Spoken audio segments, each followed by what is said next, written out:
Yes. Okay. Hawa wameshindwa, mtu aendelee kusoma.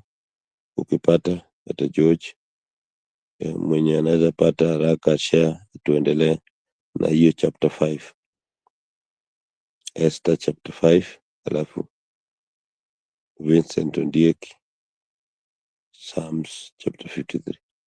Anybody who can share. George, you have it. Yeah, we have added. Diana, you can go ahead and read for us if this.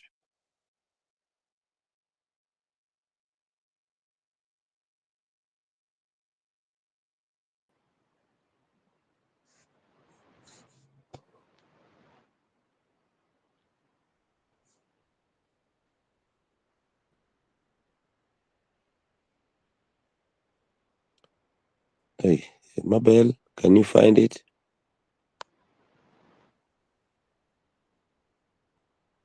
Time is a factor.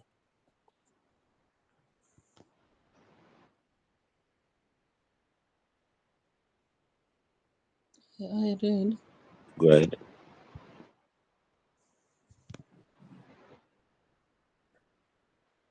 Now it came to pass on the third day that Esther put on her royal apparel and stood in the inner court of the king's house, over against the king's house.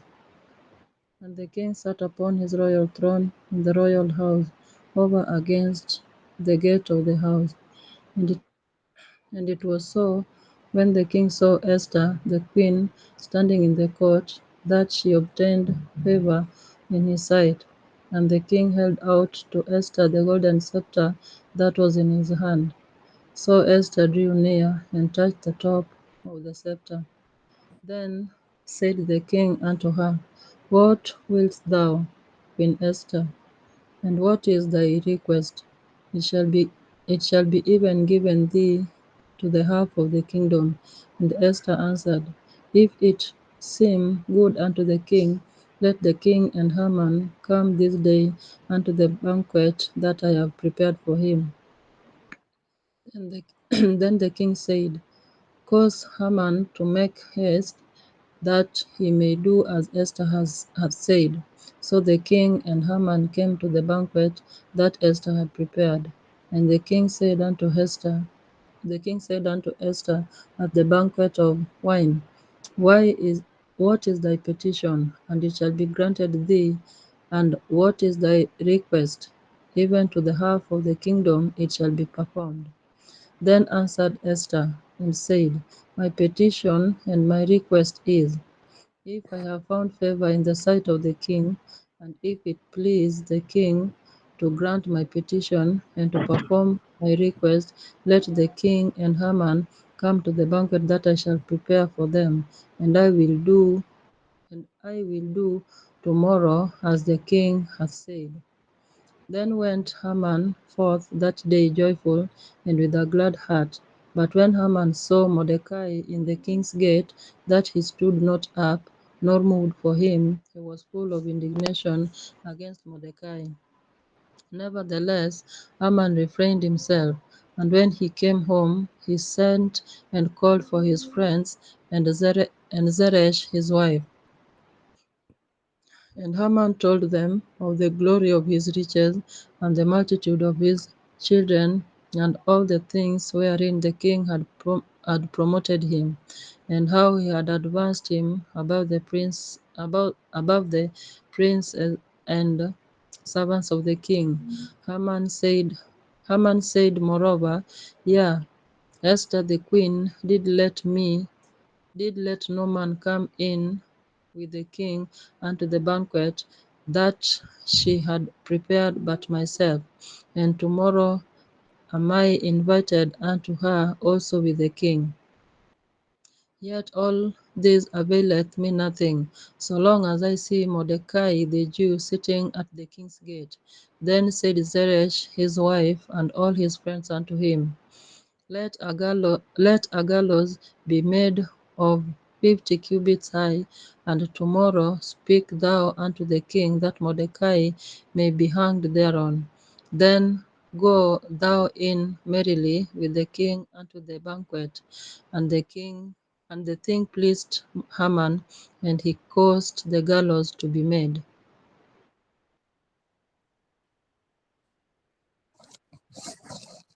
Yes.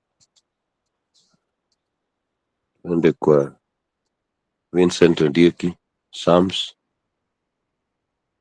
chapter 53.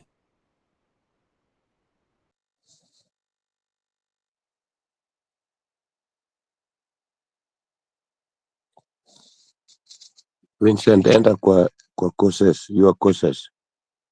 Enda tu kwa courses, sio Biblia yako ya India.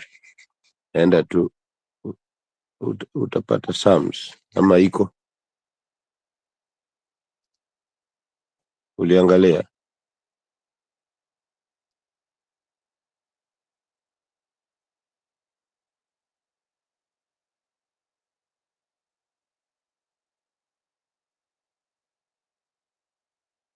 Endelea tu kusoma basi hapo.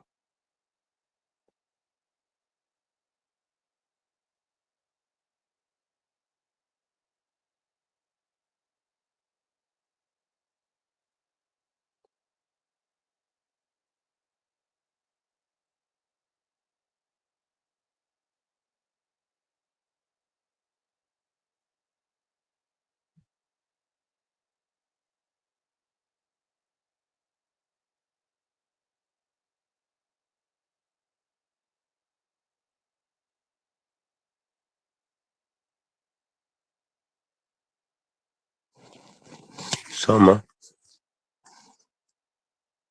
Hatukupati, time pia inaenda. Tunaona vizuri, lakini wewe ndio usomi. Hatusikii sauti yako.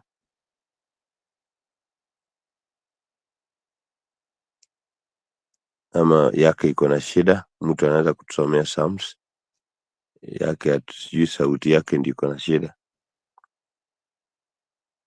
Maybe uko na shida ya sauti, so somebody else can help read for us Psalms 53. Hello, now you have got me. Yeah, sauti yako inasikika. Okay. Yeah, Psalms chapter 53, verse 1. It says, "The fool has said in his heart, there is no God. They are corrupt and have done abominable iniquity. There is none who does good." Verse 2. God looked down from heaven upon the children of men to see if there is any who understand, who seek God. Verse 3. Every one of them has turned aside. They have together become corrupt. There is none who does good, no, not one. 4. Have the workers of iniquity no knowledge, who eat up my people as they eat bread, and do not call upon God? 5. There they are in great fear, where no fear was, for God has scattered the pawns of him who encamps against you. You have to put them to shame, because God has despised them. 6. Oh, that the salvation of Israel will come out of Zion, when God bring back the captivity of his people. Let Jacob rejoice and Israel be glad. Yeah, amen.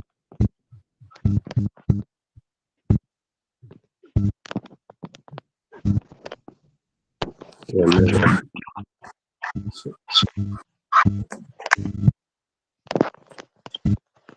So I think you can end your sharing on the screen.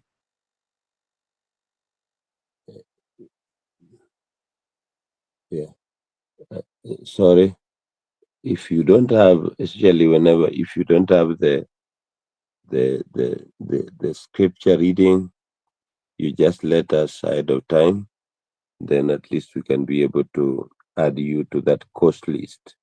In fact, we'll make sure that whenever we get into a new series, like now, a lot of people, they lack they lack the book of Psalms from chapter 50. But I think now if you don't have it, you just let me know, because I've added that to your course list. Yes, you'll find from chapter 51 through 100. When you reach 100, let us know ahead of time so that we can be able to add you. Just uh, press or WhatsApp me, and then we'll be able to make sure that you now have it. Now you have the Psalms chapter 50, especially our non-readers. Yeah, so let me share. It's my turn to share my screen. Be very careful when you're sharing your screen. If you post nasty, just so check your screen before you share it, because we'll be able to read anything on your screen. So that's just a point to remember. And before you share your screen, make sure you know what is on your screen before you make it public. We'll be able to see those your apps and what you are sharing. So if it is something bad, you get to remove it or hide it somewhere in a folder before we get to see it.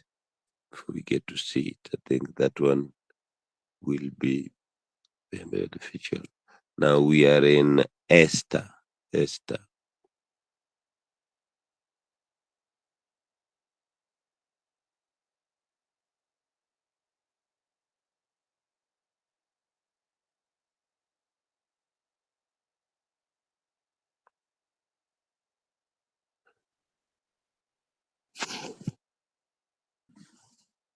The Book of Esther. It's one of the more exciting and curious books in the Bible. The story Are you getting the sound? Anybody can respond? Yes. is set over 100 years after the Babylonian exile of the Israelites from their land. And while some Jews did return to Jerusalem, remember Ezra and Nehemiah, many did not. And so the Book of Esther is about a Jewish community living in Susa, the capital city of the ancient Persian Empire. The main characters in this story are two Jews, Mordecai and then his niece Esther.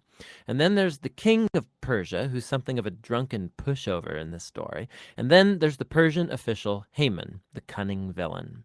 Now, this is a curious book in the Bible, mainly for the fact that God is never even mentioned, not once, which might strike you as kind of odd. I mean, isn't the Bible about God? But this is a brilliant technique by the author, who's anonymous, by the way. It's an invitation to read this story looking for God's activity, and there are signs of it everywhere. The story is full of very odd, quote, coincidences and ironic reversals, and it all forces you to see God's purpose at work, but behind the scenes. Let's just dive into the story.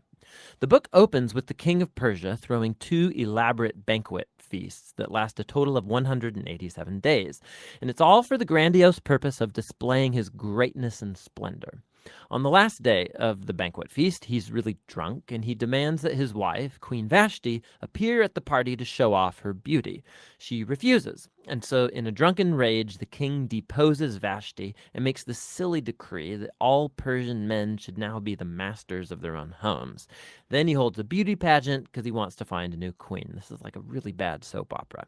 But it's right here that we're introduced to Esther and Mordecai. Esther hides her Jewish identity and enters the beauty pageant and wins. And the king is so obsessed with Esther that he elevates her to become the new queen of Persia. Now, after this, and even more serendipitous, is the fact that Mordecai just happens to overhear two royal guards plotting to murder the king.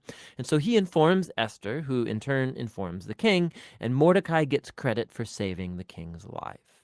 Now, right here from the beginning, God's not mentioned anywhere, but this all seems providentially ordered. What is it that God's up to? You have to keep reading. We're next introduced to Haman, who's not actually a Persian. He's called an Agagite. He's a descendant of the ancient Canaanites. Remember 1 Samuel chapter 15. The king elevates Haman to the highest position in the kingdom, and he demands that everybody kneel before Haman. Well, when Mordecai sees Haman, he refuses to kneel, which of course fills Haman with rage. And when he finds out that Mordecai's Jewish, Haman successfully persuades the king to enact this crazy decree to destroy all of the Jewish people. And to decide the date of the Jews' annihilation, Haman rolls the dice. A die is called pur in Hebrew. Tuck that away for later. 11 months later, on the 13th of Adar, all the Jews will die. Haman and the king then have a drinking banquet to celebrate their really horrible decision. So the focus now turns to Mordecai and Esther, who are the only hope for the Jewish people. They make a plan that Esther's going to reveal her Jewish identity to the king and ask him to reverse the decree. But approaching the king without a royal request is, according to Persian law, an act worthy of death. So in a key statement, Mordecai, he's confident that even if Esther remains silent, that deliverance for the Jews will arrive from another place. And then Mordecai wonders aloud. He says, who knows? Maybe you've become queen for this very moment. Esther responds with bravery, and she purposes to go to the king with her amazing words, if I perish, I perish. Now, in what unfolds, we watch the ironic reversal of all of Haman's evil plans. So Esther hosts the king and Haman at a first banquet, and she says that she wants to make a special request of both of them at an exclusive banquet the following day. So Haman leaves the banquet totally drunk, and he sees Mordecai in the street. He fumes with anger, and he orders that a tall stake be built so that Mordecai can be impaled upon it in the morning. It seems like things can't get any worse for the Jews and for Mordecai. But all of a sudden, the story pivots. It just so happens that night, the king, he can't sleep, and he has the royal chronicles read to him for good bedtime reading, and he just happens to hear about how Mordecai had saved the king's life. He had totally forgotten. So in the morning, Haman enters to request Mordecai's execution, and the king in that moment orders Haman to honor Mordecai publicly for saving his life. So now Haman has to lead Mordecai around the city on a royal horse, telling everyone to praise him. Now this moment in the story, it's a pivot for the whole book. It begins Haman's downfall and Mordecai's rise to power. Watch how this works. The day after is Esther's second banquet. So the king and Haman arrive, and Esther informs the king that first of all, she's Jewish, and second, that Haman has enacted a decree to murder her and to murder Mordecai, who saved his life, and to murder all of the Jews. Now the king's had a lot to drink, so when he hears this news, he goes into yet one more drunken rage, and he orders that Haman be impaled on the very stake he made for Mordecai. It's ironic and a grisly way for Haman to go. Haman's execution, however, doesn't solve the problem of the decree to kill all of the Jews. So the focus now turns to Esther and Mordecai as they make a plan to reverse the decree. They discover that the king can't revoke a decree that he's already made. So instead, the king commissions Mordecai to issue a counter-decree. On the appointed day that all of the Jews were supposed to be killed, the 13th of Adar, now the Jews are ordered to defend themselves and to destroy any who plotted to kill them. Then Mordecai, Esther, and Jews everywhere hold banquets and feasts to celebrate this new decree, and Mordecai is elevated to a seat beside the king. Eventually, the decreed day comes, and the Jews triumph over their enemies. First, they destroy Haman's family, and then any other Persian officials who had joined in Haman's plot. And then on a second day, they get permission to destroy any who plotted against them throughout the entire kingdom. This results in joy and celebration as the Jews are rescued from annihilation. The story then tells about how Esther and Mordecai established by decree this annual 2-day feast of Purim to commemorate their deliverance from destruction. And the name of the feast comes from Haman's dice. Remember, Purim. The book concludes with a short epilogue as Mordecai is elevated to second in command in the kingdom, and we are told now of his royal greatness and splendor as the Jews thrive in exile. Now, step back. Notice how this whole story has been designed. The story was full of moments of ironic reversal, but we can now see the whole story is structured as an ironic reversal, right down to the details. So the king's splendor and feasts and decrees are mirrored by Mordecai's splendor and feasts and decrees at the end. Esther and Mordecai, they first saved the king, but now in the end, they save all of the Jews. Then you have Haman's elevation and edicts and banquet that gets reversed by Mordecai's elevation and edict and banquet. And then at the center, you have Esther and Mordecai's planning scenes, and then Esther's 2 banquets that act as a frame around the greatest moment of reversal in the whole story, Haman's humiliation and Mordecai's exaltation. beautiful. Another fascinating feature of this book is the moral ambiguity of the characters. There's a lot of drinking and anger and sex and murder, of which Mordecai and Esther are a part. Not to mention their violation of many commands in the Torah, like marrying Gentiles or eating impure foods.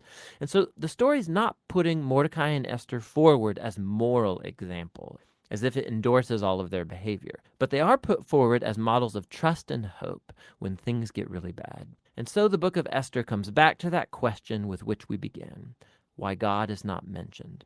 The message of this book seems to be that when God seems absent, when his people are in exile, when they're unfaithful to the Torah, does this mean that God is done with Israel? Has God abandoned his promises? And the book of Esther says no. It invites us to see that God can and does work in the real mess and moral ambiguity of human history. And he uses the faithfulness of even morally compromised people to accomplish his purposes. And so the book of Esther asks us to be willing to trust God's providence even when we can't see it working, and to hope that no matter how bad things get, God is committed to redeeming his world.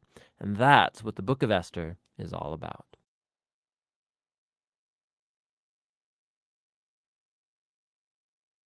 That is the book of Esther. We are still in the book of Esther. You're still there. I think you will be blessed. Some people, I was told, left the church because somebody backslided and was restored back. That's not the book of Esther. The book of Esther, God can still work in a situation that people don't think it's right. I don't care who leaves. Jesus told them when they wanted to hit that compromised, immorally lady, that woman, that if you have not committed adultery, be the first one to stone her. They fled. So don't judge people. Don't. God's still at work regardless of the situation. See what's happening here. There is murder involved, sex, all that, but God still come and work his will out. So please, let's focus on the main thing. The main point is God is at work. All of us, one day will come. If he delays, you will go to the grave and you'll be no more. If you remain to be the man who is passing judgment on people, please focus on he alone who was crucified for us. That's why my talk is always centered around Christ and him alone crucified. Yeah, if you get out of that, you start seeing things in people. You start gossiping people. If you've been around me, you see I spend most of the time alone. I work, I have a lot of things to do, when I'm in a still daytime. So be focused on Jesus and Jesus alone. When you start looking at the people, you'll see many things. Yeah, the different is you see others, but until when you see Christ, when you see your faults, your mistake, when you are passing on judgment on people, nothing good come out in our flesh. Nothing. Paul said, when I want to do something good, I find the wrong that dwelleth in me. So please, that's why I always focus on Christ alone, Christ crucified, not on people. And I love everyone, It's still those people with problems, with mistakes, I tell them they are welcome, they are invited, because I'm not good. It's only him alone, Christ alone, who can make me. The one who can mold me. We are the clay, he's the potter. Don't be discouraged. Don't look at your yesterday. Tomorrow may be brighter than yesterday. Come on, child of God. Even if you are down, you may think that God has done with you because of what you did or what you. God is still in control. He will still work out something out of your messes. He's still faithful. Let him just surrender to his lordship. As we journey this, I know we have a lot of challenges. We have trial, temptation, but they are such as common. Don't be judgmental. Don't judge people. I know we see some things, but God is in control. God is in control. God is changing us. Slowly, you don't know. Maybe you may see some of your fault, but you don't know. how far he has moved you. Yeah, you don't know what others are saying that, oh, this brother, this sister, surely it's God. As much as you see your messes, God is seeing the positive part of you.